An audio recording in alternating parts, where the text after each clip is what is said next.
Welcome to today's Triple Z.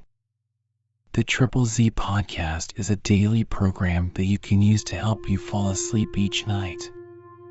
Just turn down the volume, lay back, and enjoy as you fall asleep. Today we are reading from the Book Moby Dick. We'll be reading chapters 23 to 31. Published in 1851, Moby Dick was based in part on author Herman Melville's own experiences on a whale ship. The novel tells the story of Ahab, the captain of a whaling vessel called the Pequod, who has a 3-year mission to collect and sell the valuable oil of whales at the behest of the ship's owners. If you enjoy our program, please be sure to write us a review on your podcast platform and share us with a friend. You both might sleep just a little better at night. Our website is Triple Z, that's 3zs.media. You can also like and share our content on Facebook or our Instagram account zzz_media_podcast. Music for today's episode was provided by the Sleep Channel on Spotify. Chapter 23. The Lee Shore. Some chapters back, one Bulkington was spoken of, a tall, Newland mariner, encountered in New Bedford at the inn. When on that shivering winter's night, the Pequod thrust her vindictive bows into the cold malicious waves, who should I see standing at her helm but Bulkington? I looked with sympathetic awe and fearfulness upon the man who in midwinter just landed from a 4 years' dangerous voyage, could so unrestingly push off again for still another tempestuous term. The land seemed scorching to his feet. Wonderful as things are ever the unmentionable, deep memories yield no epitaphs. This 6-inch chapter is the stoneless grave of Bulkington. Let me only say that it fared with him as with the storm-tossed ship that miserably drives along the leeward land. The port would fain give succor, the port is pitiful, in the port is safety, comfort, hearthstone, supper, warm blankets, friends, all that's kind to our mortalities. But in that gale, the port, the land, is that ship's direst jeopardy. She must fly all hospitality. One touch of land, though it but graze the keel, would make her shudder through and through. With all her might she crowds all sail offshore, in so doing, fights against the very winds that fain would blow her homeward, seeks all the lashed sea's landlessness again, for refuge's sake, forlornly rushing into peril, her only friend, her bitterest foe. Know ye now, Bulkington? Glimpses do ye seem to see of that mortally intolerable truth, that all deep, earnest thinking is but the intrepid effort of the soul to keep the open independence of her sea, while the wildest winds of heaven and earth conspire to cast her on the treacherous, slavish shore? But as in landlessness alone resides highest truth, shoreless, indefinite as God, so better is it to perish in that howling infinite than being gloriously dashed upon the lee, even if that were safety. For worm-like, then, oh, who would crave and crawl to land? Terrors of the terrible. Is all this agony so vain? Take heart, O Bulkington. Bear thee grimly, demigod. Up from the spray of thy ocean perishing, straight up, leaps thy apotheosis.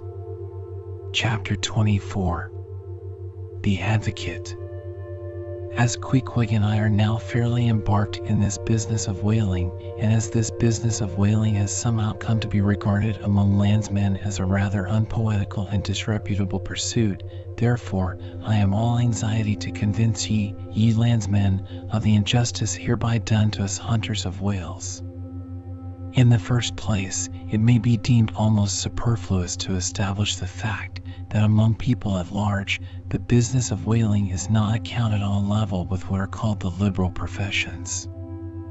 If a stranger were introduced into any miscellaneous metropolitan society, it would but slightly advance the general opinion of his merits were he presented to the company as a harpooner, say, and if in emulation of the naval officers he should append the initials SWF, sperm whale fishery to his visiting card, such a procedure would be deemed preeminently presuming and ridiculous. Doubtless one leading reason why the world declines honoring us whalemen is this: they think that, at best, our vocation amounts to a butchering sort of business, and that when actively engaged therein, we are surrounded by all manner of defilements. Butchers we are, that is true. But butchers, also, and butchers of the bloodiest batch have been all martial commanders whom the world invariably delights to honor.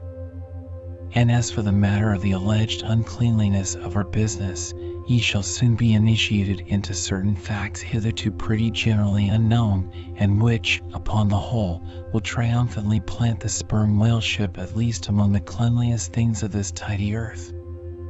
But even granting the charge in question to be true, what disordered slippery decks of a whaleship are comparable to the unspeakable carrion of those battlefields from which so many soldiers return to drink in all ladies' plaudits?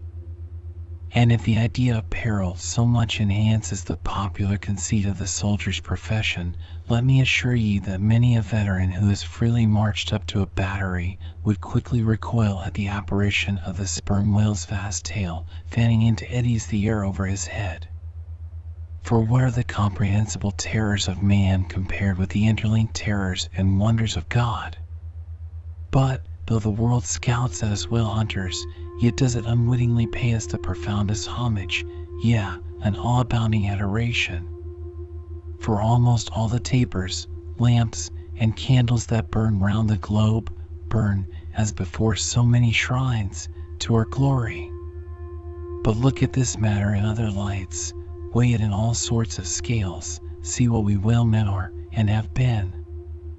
Why did the Dutch in De Witt's time have admirals of their whaling fleets? Why did Louis XVI of France, at his own personal expense, fit out whaling ships from Dunkirk and politely invite to that town some score or two of families from our own island of Nantucket? Why did Britain between the years 1750 and 1788 pay to her whalemen in bounties upwards of £1,000,000? And lastly, how comes it that we whalemen of America now outnumber all the rest of the banded whalemen in the world, sail a navy of upwards of 700 vessels, manned by 18,000 men, yearly consuming $4 million, the ship's worth, at the time of sailing, $20 million, and every year importing into our harbors a well-reaped harvest of $7 million? How comes all this, if there be not something puissant in whaling? But this is not the half. Look again.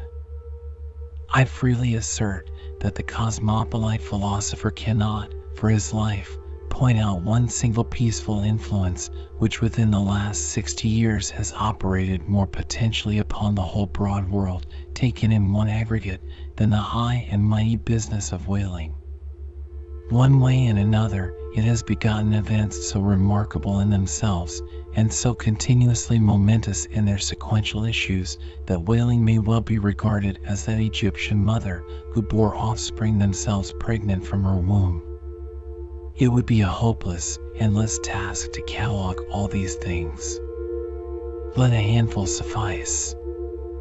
For many years past, the whaleship has been the pioneer in ferrying out the remotest and least known parts of the earth. She has explored seas and archipelagos which had no chart, where no Cook or Vancouver had ever sailed. If American and European men of war now peacefully ride in once savage harbors, let them fire salutes to the honor and glory of the whaleship, which originally showed them the way, and first interpreted between them and the savages. They may celebrate as they will the heroes of exploring expeditions, your Cooks, your Krusensterns, but I say that scores of anonymous captains have sailed out of Nantucket that were as great and greater than your Cook and your Krusenstern. For in their succorless empty-handedness, they, in the heathenish shark waters, and by the beaches of unrecorded Javelin Islands, battled with virgin wonders and terrors that Cook with all his marines and muskets would not willingly have dared.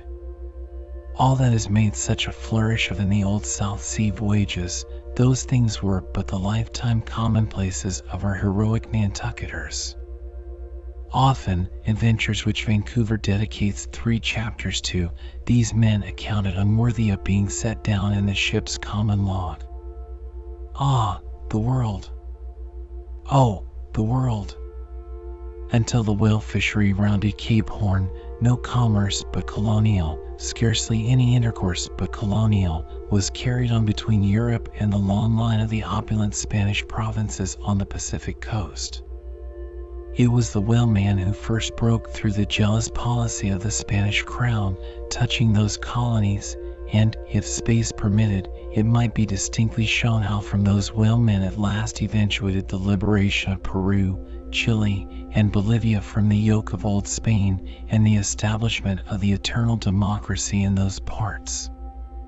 That great America on the other side of the sphere, Australia, was given to the enlightened world by the whaleman. After its first blunder-born discovery by a Dutchman, all other ships long shunned those shores as pestiferously barbarous, but the whale ship touched there. The whale ship is the true mother of that now mighty colony. Moreover, in the infancy of the first Australian settlement, the emigrants were several times saved from starvation by the benevolent biscuit of the whale ship luckily dropping an anchor in their waters. The uncounted isles of all Polynesia confess the same truth and do commercial homage to the whale ship that cleared the way for the missionary and the merchant, and in many cases carried the primitive missionaries to their first destinations. If that double-bolted land, Japan, is ever to become hospitable, it is the whale ship alone to whom the credit will be due, for already she is on the threshold. But if, in the face of all this, you still declare that whaling has no aesthetically noble associations connected with it, then am I ready to shiver 50 lances with you there and unhorse you with a split helmet every time. The whale has no famous author, and whaling no famous chronicler, you will say. The whale no famous author, and whaling no famous chronicler? Who wrote the first account of our Leviathan? Who but mighty Job? And who composed the first narrative of a whaling voyage? Who, but no less a prince than Alfred the Great, who, with his own royal pen, took down the words from other, the Norwegian whale hunter of those times?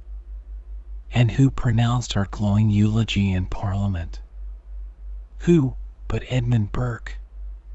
True enough, but then whalemen themselves are poor devils, they have no good blood in their veins. No good blood in their veins? They have something better than royal blood there. The grandmother of Benjamin Franklin was Mary Morrill, afterwards, by marriage, Mary Folger, one of the old settlers of Nantucket, and the ancestress to a long line of Folgers and harpooneers, all kith and kin to noble Benjamin, this day darting the barbed iron from one side of the world to the other. Good again, but then all confess that somehow whaling is not respectable. Whaling not respectable? Whaling is imperial. By Old English statutory law, the whale is declared a royal fish. Asterisk. Oh, that's only nominal. The whale himself has never figured in any grand imposing way. The whale never figured in any grand imposing way? In one of the mighty triumphs given to a Roman general upon his entering the world's capital, the bones of a whale, brought all the way from the Syrian coast, were the most conspicuous object in the symbol procession. Asterisk.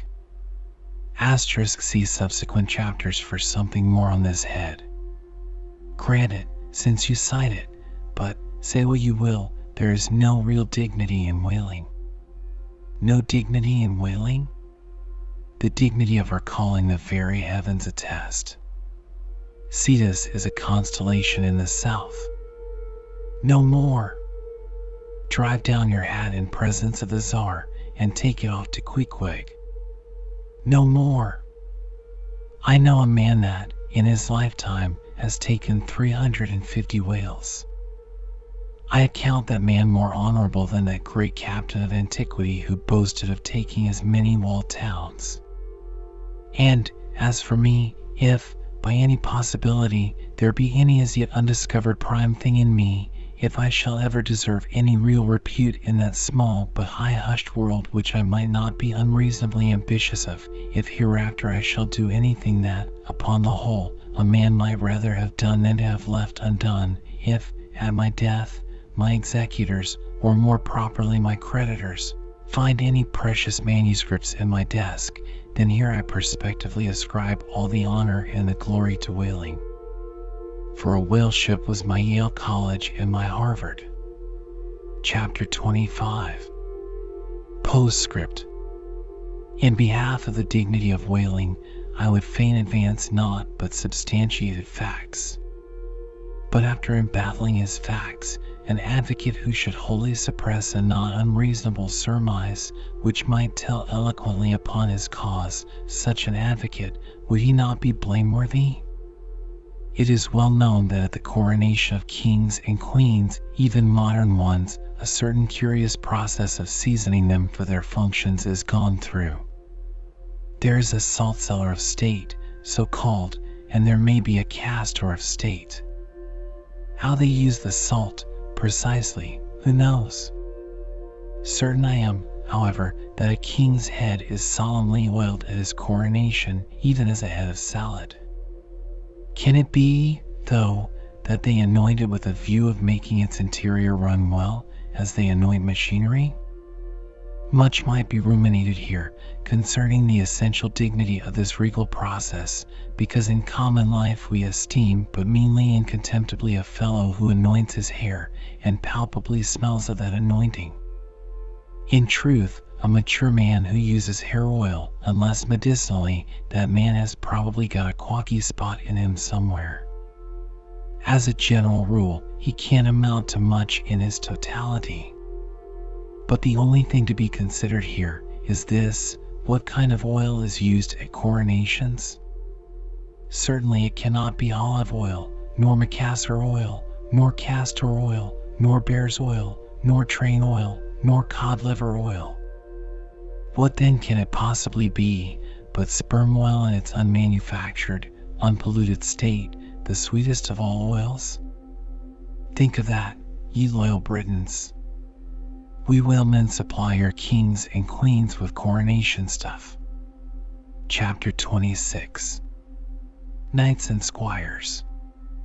The chief mate of the Pequod was Starbuck, a native of Nantucket and a Quaker by descent.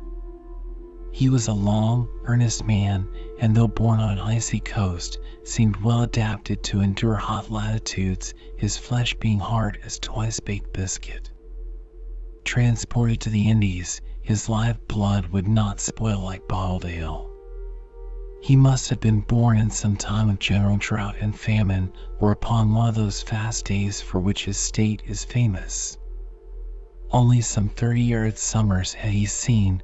Those summers had dried up all his physical superfluousness. But this, his thinness, so to speak, seemed no more the token of wasting anxieties and cares than it seemed the indication of any bodily blight. It was merely the condensation of the man. He was by no means ill-looking, quite the contrary. His pure-tight skin was an excellent fit, and closely wrapped up in it, and embalmed with inner health and strength, like a revivified Egyptian, this Starbuck seemed prepared to endure for long ages to come, and to endure always, as now, for be it polar snow or torrid sun, like a patent chronometer, his interior vitality was warranted to do well in all climates. Looking into his eyes, you seemed to see there the yet lingering images of those thousandfold perils he had calmly confronted through life.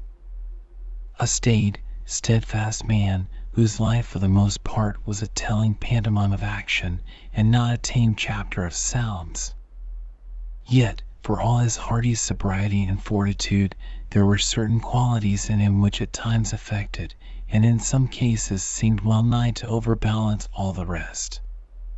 Uncommonly conscientious for a seaman, and endued with a deep natural reverence, the wild watery loneliness of his life did therefore strongly incline him to superstition, but to that sort of superstition which in some organizations seems rather to spring, somehow, from intelligence than from ignorance.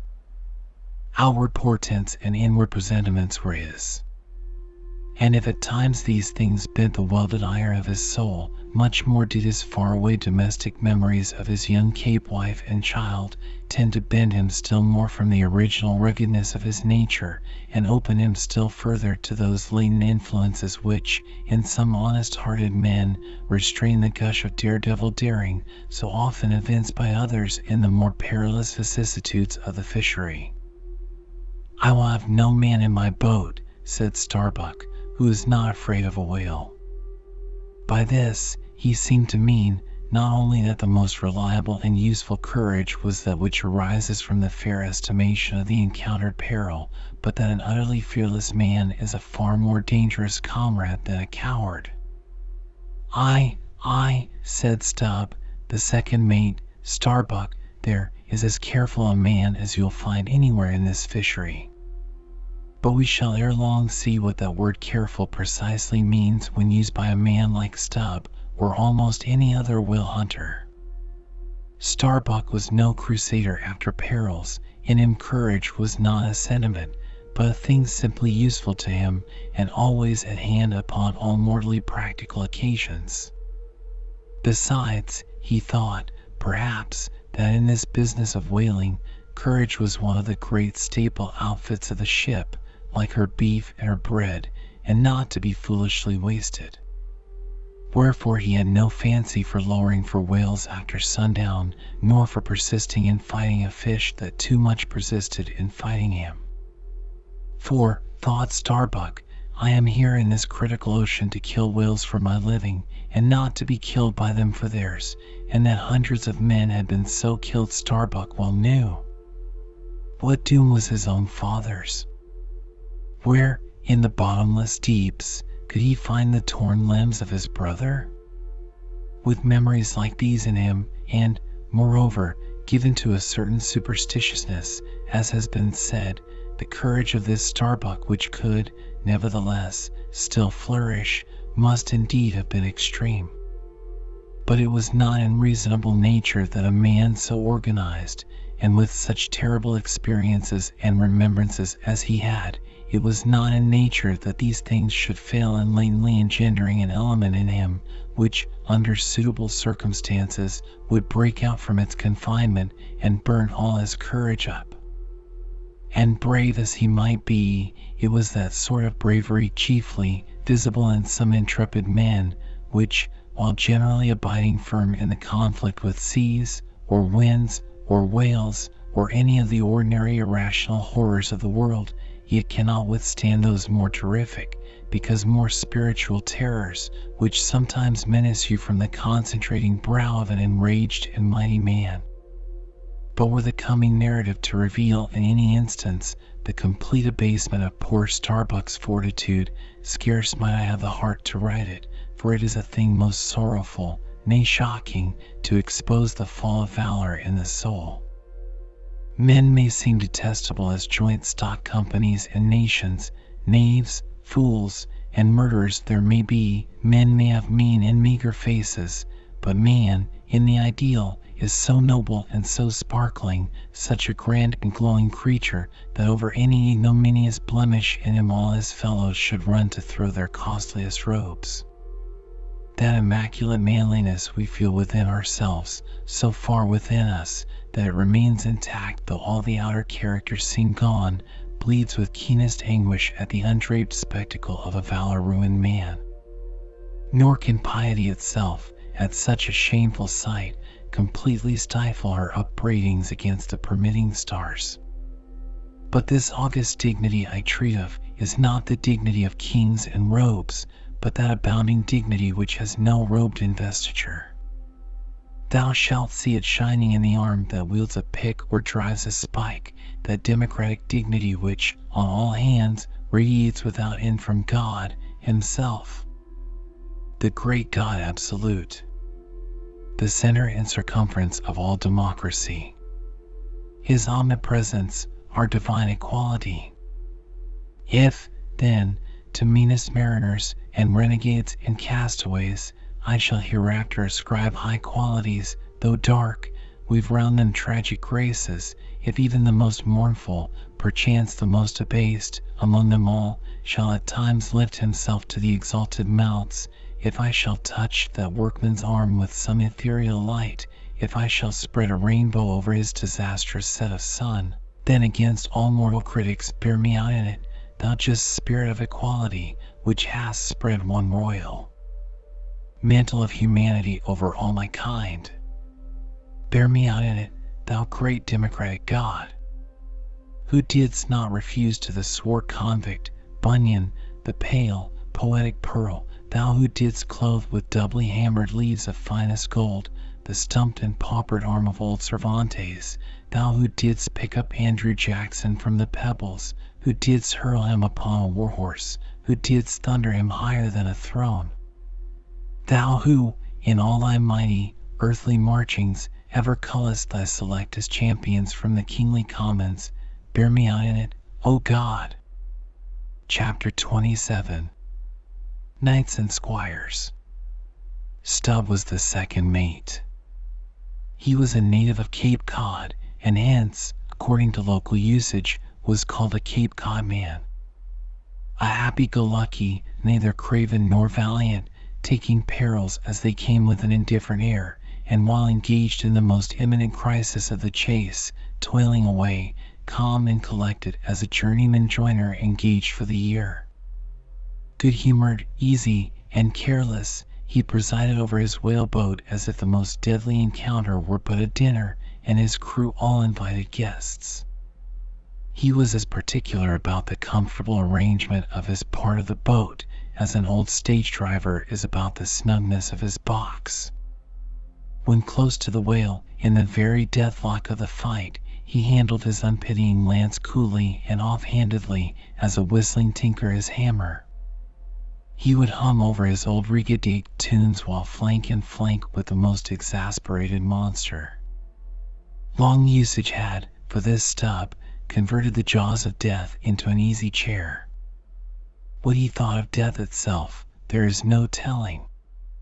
Whether he ever thought of it at all might be a question, but if he ever did chance to cast his mind that way after a comfortable dinner, no doubt, like a good sailor, he took it to be a sort of call of the watch to tumble aloft and bestir themselves there about something which he would find out when he obeyed the order, and not sooner. What, perhaps, with other things, made Stubb such an easy-going, unfearing man, so cheerily trudging off with the burden of life in a world full of grave peddlers, all bowed to the ground with their packs, what helped to bring about that almost impious good humor of his? That thing must have been his pipe. For, like his nose, his short, black little pipe was one of the regular features of his face. You would almost as soon have expected him to turn out of his bunk without his nose as without his pipe. He kept a whole row of pipes there ready loaded, stuck in a rack, within easy reach of his hand, and, whenever he turned in, he smoked them all out in succession, lighting one from the other to the end of the chapter, then loading them again to be in readiness anew. For, when Stubb dressed, instead of first putting his legs into his trousers, he put his pipe into his mouth. I say this continual smoking must have been one cause, at least, of his peculiar disposition, for everyone knows that this earthly air, whether ashore or afloat, is terribly infected with the nameless miseries of the numberless mortals who have died exhaling it, and as in time of the cholera, some people go about with a camphorated handkerchief to their mouths, so, likewise, against all mortal tribulations, Stubb's tobacco smoke might have operated as a sort of disinfecting agent. The third mate was Flask, a native of Tisbury, in Martha's Vineyard. A short, stout, ruddy young fellow, very pugnacious concerning whales, who somehow seemed to think that the great leviathans had personally and hereditarily affronted him, and therefore it was a sort of point of honor with him to destroy them whenever encountered. So utterly lost was he to all sense of reverence for the many marvels of their majestic bulk and mystic ways, and so dead to anything like an apprehension of any possible danger from encountering them, that in his poor opinion the wondrous whale was but a species of magnified mouse, or at least water rat, requiring only a little circumvention and some small application of time and trouble in order to kill and boil. This ignorant, unconscious fearlessness of his made him a little waggish in the matter of whales. He followed these fish for the fun of it, and a 3 years' voyage round Cape Horn was only a jolly joke that lasted that length of time. As a carpenter's nails are divided into wrought nails and cut nails, so mankind may be similarly divided. Little Flask was one of the wrought ones, made to clench tight and last long. They called him King Post on board of the Pequod, because, in form, he could be well likened to the short, square timber known by that name in Arctic whalers, and which by the means of many radiating side timbers inserted into it serves to brace the ship against the icy concussions of those battering seas.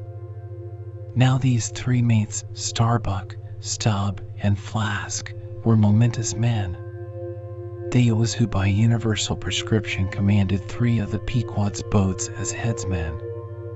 In that grand order of battle in which Captain Ahab would probably marshal his forces to descend on the whales, these 3 headsmen were as captains of companies. Or, being armed with their long keen whaling spears, they were as a picked trio of lancers, even as the harpooneers were flingers of javelins.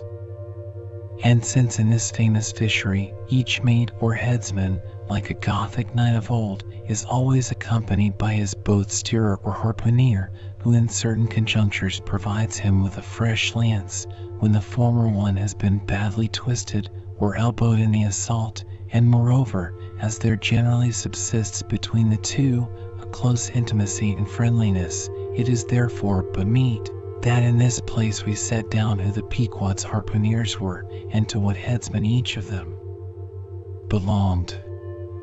First of all was Queequeg, whom Starbuck, the chief mate, had selected for his squire. But Queequeg is already known.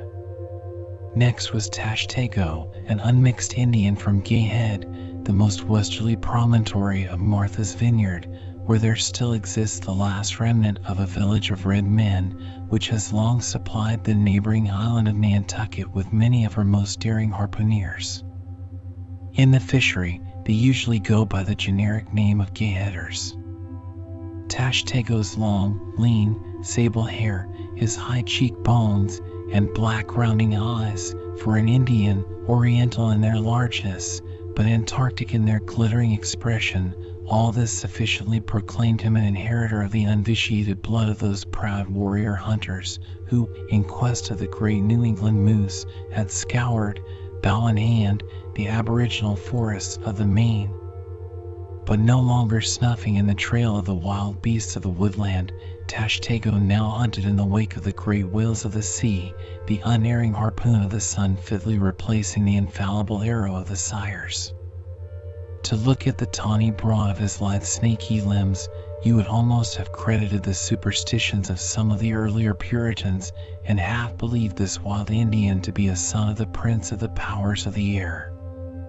Tashtego was Stubb the second mate's squire. Third among the harpooneers was Daggoo, a gigantic, coal-black Negro savage, with a lion-like tread and azurus to behold.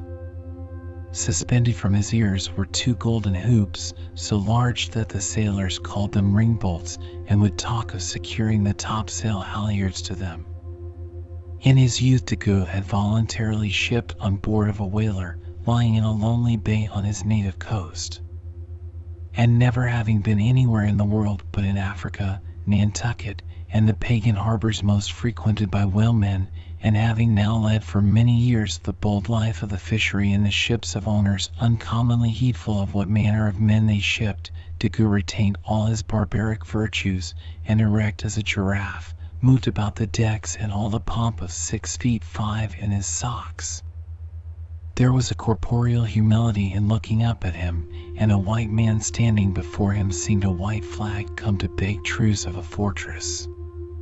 Curious to tell, this imperial Negro, Azuristigu, was the squire of Little Flask, who looked like a chess man beside him. As for the residue of the Pequod's company, be it said that at the present day not 1 in 2 of the many thousand men before the mast employed in the American whale fishery are Americans born, though pretty nearly all the officers are. Herein it is the same with the American whale fishery as with the American Army and military and merchant navies, and the engineering forces employed in the construction of the American canals and railroads. The same, I say, because in all these cases the native American liberally provides the brains, the rest of the world as generously supplying the muscles. No small number of these whaling seamen belong to the Azores, where the outward-bound Nantucket whalers frequently touch to augment their crews from the hardy peasants of those rocky shores. In like manner, the Greenland whalers sailing out of Hull or London put in at the Shetland Islands to receive the full complement of their crew. Upon the passage homewards, they drop them there again. How it is, there is no telling, but islanders seem to make the best whalemen.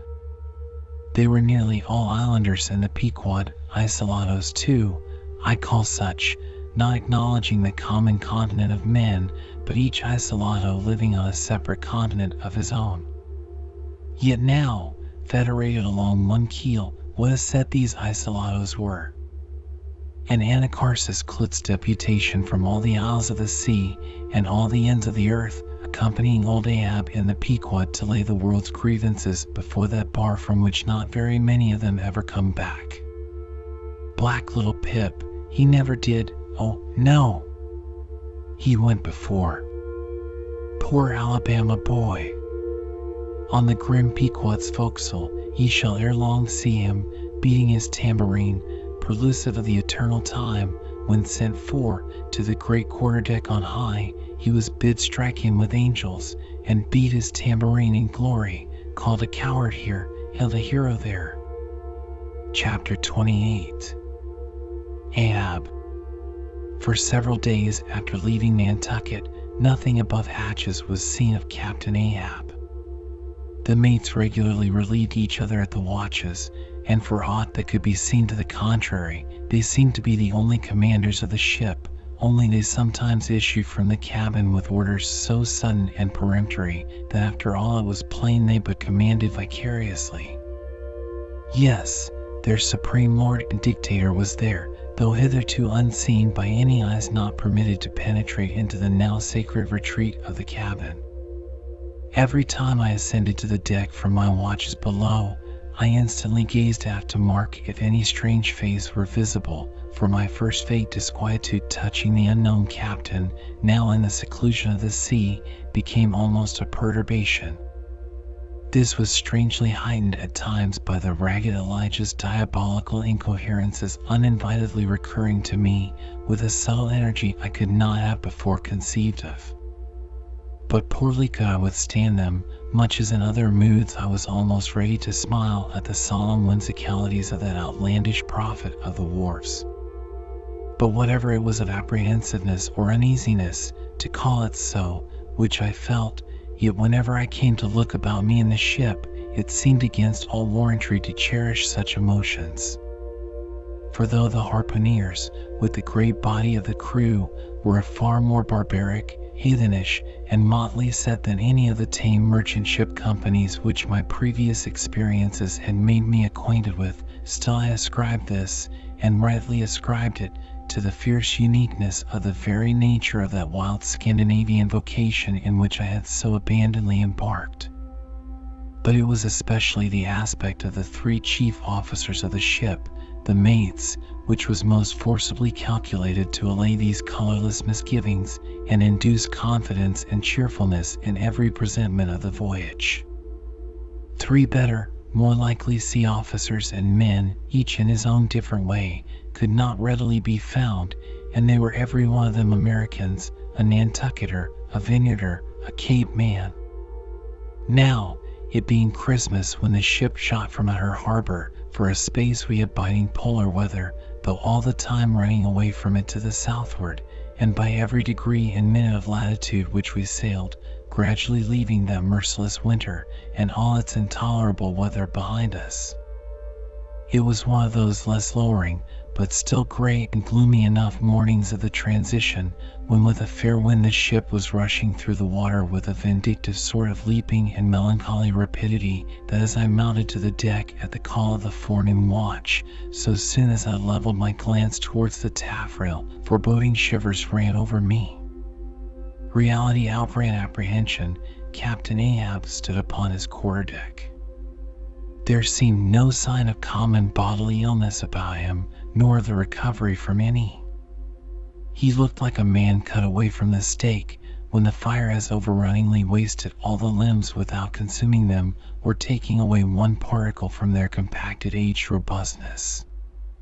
His whole high, broad form seemed made of solid bronze, and shaped in an unalterable mold, like Cellini's cast Perseus, threading its way out from among his gray hairs, and continuing right down one side of his tawny scorched face and neck, till it disappeared in his clothing. You saw a slender rod-like mark, lividly whitish. It resembled that perpendicular seam sometimes made in the straight, lofty trunk of a great tree, when the upper lightning tearingly darts down it, and without wrenching a single twig, peels and grooves out the bark from top to bottom, ere running off into the soil, leaving the tree still greenly alive, but branded. Whether that mark was born with him, or whether it was the scar left by some desperate wound, no one could certainly say. By some tacit consent, throughout the voyage little or no allusion was made to it, especially by the mates. But once Tashtego Sr., an old gay-head Indian among the crew, superstitiously asserted that not till he was full 40 years old did Ahab become that way branded, and then it came upon him, not in the fury of any mortal fray, but in an elemental strife at sea. Yet this wild hint seemed inferentially negatived by what a great manxman insinuated, an old sepulchral man, who, having never before sailed out of Nantucket, had never ere this laid eye upon wild Ahab. Nevertheless, the old sea traditions, the immemorial credulities, popularly invested this old manxman with preternatural powers of discernment, so that no white sailor seriously contradicted him when he said that if ever Captain Ahab should be tranquilly laid out, which might hardly come to pass, so he muttered, then whoever should do that last office for the dead would find a birthmark on him from crown to sole. So powerfully did the whole grim aspect of Ahab affect me, and the livid brand which streaked it, that for the first few moments I hardly noted that not a little of this overbearing grimness was owing to the barbaric white leg upon which he partly stood. It had previously come to me that this ivory leg had at sea been fashioned from the polished bone of the sperm whale's jaw. He was dismasted off Japan, said the old gay-head Indian once, but like his dismasted craft, he shipped another mast without coming home for it. He has a quiver of him. I was struck with the singular posture he maintained. Upon each side of the Pequod's quarter deck, and pretty close to the mizzen shrouds, there was an auger hole bored about half an inch or so into the plank. His bone leg steadied in that hole, one arm elevated, and holding by a shroud, Captain Ahab stood erect, looking straight out beyond the ship's ever-pitching prow. There was an infinity of firmest fortitude, a determinate, unsurrenderable willfulness in the fixed and fearless, forward dedication of that glance. Not a word he spoke, nor did his officers say aught to him, though by all their minutest gestures and expressions they plainly showed the uneasy, if not painful, consciousness of being under a troubled master eye. And not only that, but moody-stricken Ahab stood before them with a crucifixion in his face, in all the nameless regal overbearing dignity of some mighty woe. Ere long, from his first visit in the air, he withdrew into his cabin. But after that morning, he was every day visible to the crew, either standing in his pivot hole, or seated upon an ivory stool he had, or heavily walking the deck. As the sky grew less gloomy, indeed, began to grow a little genial, he became still less and less a recluse, as if, when the ship had sailed from home, nothing but the dead wintry bleakness of the sea had then kept him so secluded. And by, it came to pass that he was almost continually in the air, but as yet, for all that he said or perceptibly did on the at last sunny deck, he seemed as unnecessary there as another mast. But the Pequod was only making a passage now, not regularly cruising. Nearly all whaling preparatives needing supervision the mates were fully competent to, so that there was little or nothing out of himself to employ or excite Ahab now, and thus chase away, for that one interval, the clouds that layer upon layer were piled upon his brow, as ever all clouds choose the loftiest peaks to pile themselves upon. Nevertheless, ere long, the warm, warbling persuasiveness of the pleasant, holiday weather we came to seemed gradually to charm him from his mood. For, as when the red-cheeked, dancing girls, April and May, trip home to the wintry, misanthropic woods, even the barest, ruggedest, most thunder-cloven old oak will at least send forth some few green sprouts to welcome such glad-hearted visitants, so Ahab did, in the end, a little respond to the playful allurings of that girlish air. More than once did he put forth the faint blossom of a look which, in any other man, would have soon flowered out in a smile. Chapter 29. Enter Ahab, to him, Stubb. Some days elapsed, and ice and icebergs all astern, the Pequod now went rolling through the bright Quito spring, which, at sea, almost perpetually reigns on the threshold of the eternal August of the tropic. The warmly cool, clear, ringing, perfumed, overflowing, redundant days were as crystal goblets of Persian sherbet, heaped up, flaked up, with rosewater snow. The starred and stately nights seemed haughty dames in jeweled velvets, nursing at home in lonely pride the memory of their absent conquering earls, the golden-helmeted sons. For sleeping man, 'twas hard to choose between such winsome days and such seducing nights. But all the witcheries of that unwaning weather did not merely lend new spells and potencies to the outward world. Inward they turned upon the soul, especially when the still mild hours of eve came on. Then memory shot her crystals as the clear ice most forms of noiseless twilights. And all these subtle agencies, more and more they wrought on Ahab's texture. Old age is always wakeful, as if, the longer linked with life, the less man has to do with aught that looks like death. Among sea commanders, the old graybeards will oftenest leave their berths to visit the night-cloaked deck. It was so with Ahab, only that now, of late, he seemed so much to live in the open air that, truly speaking, his visits were more to the cabin than from the cabin to the planks.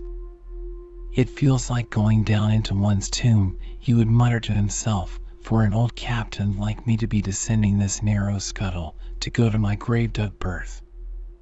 So, almost every 24 hours, when the watches of the night were set, and the band on deck sentineled the slumbers of the band below, and when if a rope was to be hauled upon the forecastle, the sailors flung it not rudely down, as by day, but with some cautiousness dropped it to its place for fear of disturbing their slumbering shipmates. When this sort of steady quietude would begin to prevail, habitually, the silent steersman would watch the cabin scuttle, and ere long the old man would emerge, gripping at the iron banister, to help his crippled way. Some considering touch of humanity was in him, for at times like these, he usually abstained from patrolling the quarterdeck, because to his wearied mates, seeking repose within 6 inches of his ivory heel, such would have been the reverberating crack and din of that bony step, that their dreams would have been on the crunching teeth of sharks. But once, the mood was on him too deep for common regardings, and as with heavy, lumber-like pace he was measuring the ship from taffrail to mainmast, Stubb, the old second mate, came up from below with a certain unassured, deprecating humorousness, hinted that if Captain Ahab was pleased to walk the planks, then no one could say nay, but there might be some way of muffling the noise, hinting something indistinctly and hesitatingly about a globe of tow and the insertion into it of the ivory heel. Oh, Stubb, thou didst not know Ahab then? Am I a cannonball, Stubb, said Ahab, that thou wouldst want me that fashion? But go thy ways, I had forgot. Below to thy nightly grave, where such as ye sleep between shrouds, to use ye to the filling one at last. Down, dog, and kennel. Starting at the unforeseen concluding exclamation of the so suddenly scornful old man, Stubb was speechless a moment, then said excitedly, I am not used to be spoken to that way, sir. I do but less than half like it, sir. Avast! Gritted Ahab between his set teeth and violently moving away as if to avoid some passionate temptation. No, sir, not yet, said Stubb, emboldened. I will not tamely be called a dog, sir. Then be called 10 times a donkey, and a mule, and an ass, and begone, or I'll clear the world of thee. As he said this, Ahab advanced upon him with such overbearing terrors in his aspect that Stubb involuntarily retreated. I was never served so before without giving a hard blow for it, muttered Stubb as he found himself descending the cabin scuttle. It's very queer. Stop, Stubb, somehow, now, I don't want to know whether to go back and strike him, or, what's that, down here on my knees and pray for him. Yes, that was the thought coming up in me, but it would be the first time I ever did pray. It's queer, very queer, and he's queer too. I take him fore and aft, he's about the queerest old man Stubb ever sailed with. How he flashed at me, his eyes like powder pans. Is he mad? Anyway, there's something on his mind, as sure as there must be something on a deck when it cracks. He ain't in his bed now either, more than 3 hours out of the 24, and he don't sleep then. Didn't that doughboy, the steward, tell me that of a morning he always finds the old man's hammock clothes all rumpled and tumbled, and the sheets down at the foot, and the coverlet almost tied into knots, and the pillow a sort of frightful hot, as though a baked brick had been on it? A hot old man. I guess he's got what some folks ashore call a conscience. It's a kind of tick-dolly-row, they say, worse nor a toothache. Well, I don't know what it is, but the Lord keep me from catching it. He's full of riddles. I wonder what he goes into the after-hold for every night, as Doughboy tells me he suspects. What's that for, I should like to know? Who's made appointments with him in the hold? Ain't that queer, now? But there's no telling, it's the old game, here goes for a snooze. Damn me, it's worth a fellow's while to be born into the world, if only to fall right asleep. And now that I think of it, that's about the first thing babies do, and that's a sort of queer, too. Damn me, but all things are queer, come to think of them. But that's against my principles. Think not is my 11th commandment, and sleep when you can is my 12th, so here goes again. But how's that? Didn't he call me a dog? Blazes! He called me 10 times a donkey, and piled a lot of jackasses on top of that. He might as well have kicked me, and done with it. Maybe he did kick me, and I didn't observe it. I was so taken all aback with his brow, somehow. It flashed like a bleached bone. What the devil's the matter with me? I don't stand right on my legs. Coming afoul of that old man has a sort of turned me wrong side out. By the Lord, I must have been dreaming, though. How? Ow! Ow! But the only way's to stash it, so here goes to hammock again, and in the morning I'll see how this plaguey juggling thinks over by daylight. Chapter 30. The Pipe. When Stubb had departed, Ahab stood for a while leaning over the bulwarks, and then, as had been usual with him of late, calling a sailor of the watch, he sent him below for his ivory stool and also his pipe. Lighting the pipe at the binnacle lamp and planting the stool on the weather side of the deck, he sat and smoked. In old Norse times, the thrones of the sea-loving Danish kings were fabricated, saith tradition, of the tusks of the narwhal. How could one look at Ahab then, seated on that tripod of bones, without bethinking him of the royalty it symbolized? For a Khan of the plank, and a king of the sea, and a great lord of Leviathans was Ahab. Some moments passed, during which the thick vapor came from his mouth in quick and constant puffs, which blew back again into his face. How now, he soliloquized at last, withdrawing the tube, this smoking no longer soothes. Oh, my pipe! Hard must it go with me if thy charm be gone. Here have I been unconsciously toiling, not pleasuring, aye, and ignorantly smoking to windward all the while, to windward, and with such nervous whiffs, as if, like the dying whale, my final jets were the strongest and fullest of trouble. What business have I with this pipe? This thing that is meant for sereneness, to send up mild white vapors among mild white hairs, not among torn iron gray locks like mine. I'll smoke no more. He tossed the still lighted pipe into the sea. The fire hissed in the waves, the same instant the ship shot by the bubble the sinking pipe made. With slouched hat, Ahab lurchingly paced the planks. Chapter 31. Queen Mab. Next morning Stubb accosted Flask. Such a queer dream, King Post, I never had. You know the old man's ivory leg. Well, I dreamed he kicked me with it, and when I tried to kick back, upon my soul, my little man, I kicked my leg right off. And then, presto! Ahab seemed a pyramid, and I, like a blazing fool, kept kicking at it. But what was still more curious, Flask, you know how curious all dreams are, through all this rage that I was in, I somehow seemed to be thinking to myself that after all, it was not much of an insult, that kick from Ahab. Why, thinks I, what's the row? It's not a real leg, only a false leg.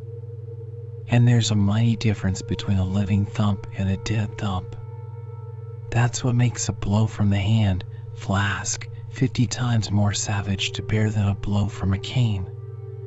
The living member that makes the living insult, my little man.